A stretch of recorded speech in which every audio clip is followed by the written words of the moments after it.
we're going to be talking about the last 5 minutes of your driving test and how important it is.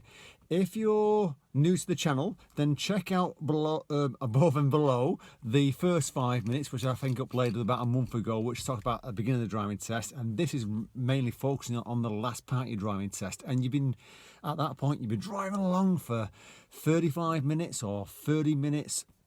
Everything's going fine, you know. Everything's going your way, you're doing everything fine, your standard of driving is pretty good, and you've just got to say to yourself, stay focused, because the amount of people over the years I've spoke to at the end of the test, or the examiners give them a debrief, and they've said to them, do you know what, you drove really well then, but I've got to fail you right at the end, you've done something silly. And that's what you've got to say to yourself, is I can't afford to switch off. You know, I can't afford to get put off by something happening in the last couple of minutes. So if you recognise the area where the test centre is and you've been driving along and everything's going fine, say to yourself, right, what's happening behind me?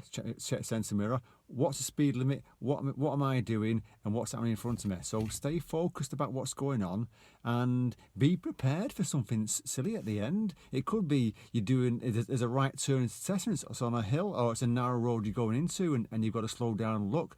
Little things like that you've got to stay focused on. Let me give you a quick story, actually. There was a girl who passed with me a couple of years ago called Sarah. I'll put a link below and a link at the top of her story. She passed second time, but she was convinced on the first test that she's going to fail. She said to me, I'm going to fail my test, I'm going to fail my test. So I said, why? Think positive, you're good enough to pass.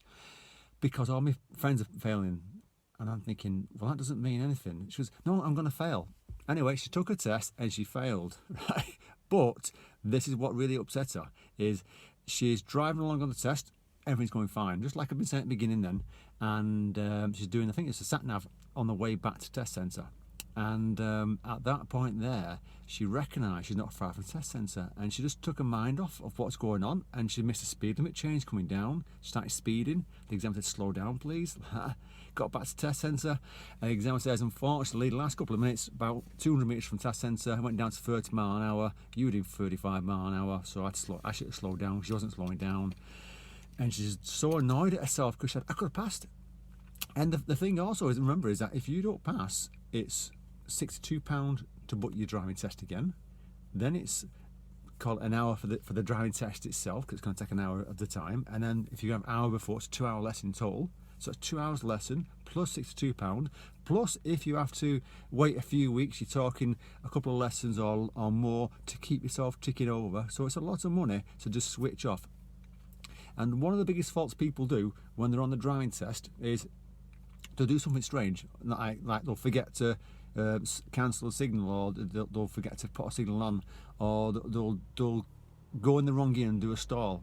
Forget about what's happened, concentrate on what you're doing now to get you through the test, because that's what you do. Once you're driving around after you pass your test, you're not going to worry about the little mistakes. You're going to be concentrating on what's happening around you now rather than what's happened in the last 10-20 seconds ago. So stay focused, and remember, if everything's going fine, keep prepared for unexpected things, and good luck on that test. I hope it helps you. If this is helping you, give it the massive thumbs up, and watch out for my next video next week.